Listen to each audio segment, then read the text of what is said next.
Abs are made in the kitchen. This is a phrase that we often hear when it comes to producing a visibly defined midsection. And as somebody who has taken his physique from this to this, I know how frustrating content about the abs can be, especially when so many of us hold fat in this area first before anywhere else, and yet also annoyingly seems to be the last place for fat to disappear when we dial down our calories. That being said though, you can lose as much fat as you like, but without building the muscle underneath, you will have nothing to even reveal. And to build said muscle, we need a stimulus. The mistake we often make though is treating the abdominals differently to any other muscle that we work on building. If we want to build our back, intelligence will tell us that we need to do our pull-ups and do our rows, let's say hit 4 sets of 8 reps. But for some reason, we get to our midsection and suddenly all we want to do is hit circuits or extremely lengthy isometrics. Building up mass in our abdominals can and should be as simple as building up mass with any other muscles. So today we're going to cut through the BS and go through how I do this in my own training with just 2 exercises. I am not joking, just 2, including reps, sets, and the frequency with how often I do them, but also why I've chosen these 2 exercises in particular.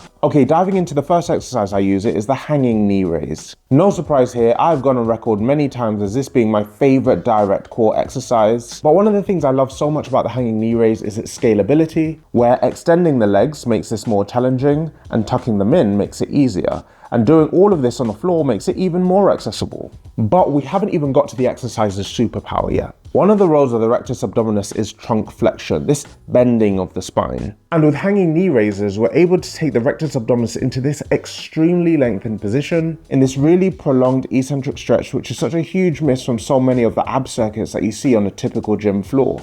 And then, of course, we have the flexed position. This deep compressive squeeze at the top of trunk flexion. All of this range of motion with the rectus abdominis as the main principal driver. And what's more is we get to work our active hip mobility as well, with our lower back having to relax and our hamstrings having to stretch to hit each rep. The hanging knee raise is literally a bicep curl for our abdominals and easily my favorite abdominal exercise. But I tell you what, this next exercise is a very close second, and it's the ab wheel rollout. Now, many struggle to perform this movement, so they take to performing ab wheel rollouts on their knees. By using a band to assist us though, we make ab wheel rollouts as scalable as leg raises while still keeping it extremely effective. What I love about this exercise is that it prioritizes the primary function of our midsection, and that is stability, stayability. Everything else is moving, but you, rectus abdominis, I need you to stay still and create that strong, stable base. Where the leg raise is a trunk flexion movement, ab wheel rollouts are an anti-extension movement. We have to resist the back bending to gravity as we lower down.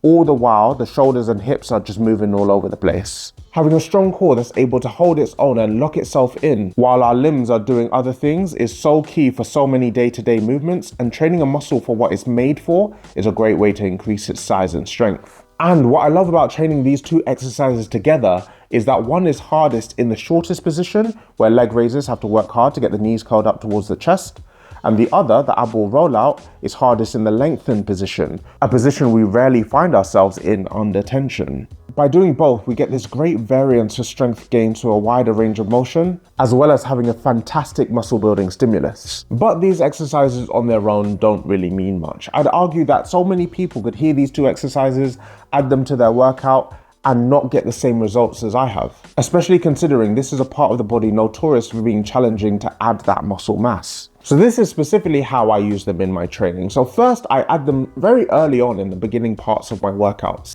So many of us work our abs last, as an afterthought at the end of our training, and then we wonder why we don't have visible abdominals. Again, using another muscle as an analogy here, if we wanted to train our back or our chest, and we just threw a couple of rows or dumbbell flies at the end of our training, not really that much energy put into them, we wouldn't wonder why our back and chest isn't growing. We just appreciate that we hadn't given them that much focus. Conversely, if we're hitting our chest and back every single day with 5 exercises all the time, that would be way too much volume, and they equally wouldn't be able to recover, so they wouldn't grow as well. But by taking 1 or 2 exercises and working them earlier in my sessions, I can give them more of my best energy, as well as setting the scene for the sort of core engagement I want to be seeing in my other exercises. I typically have my hanging leg raises on my pull days, and I set ab wheel rollouts on my push days so as to complement the other exercises in the workout. In terms of reps, I typically stick to the 8 to 12 rep range, and I'm talking about 8 to 12 of the cleanest reps you will ever see. So no swinging in the leg raises or piked hips or overactive shoulders in the ab wheel. And I'll typically do these over 3 to 4 sets. Now, while these two exercises are the only ones that I do really focus on when it comes to the abdominals, the caveat to all of this is that I do train to a bodyweight first approach.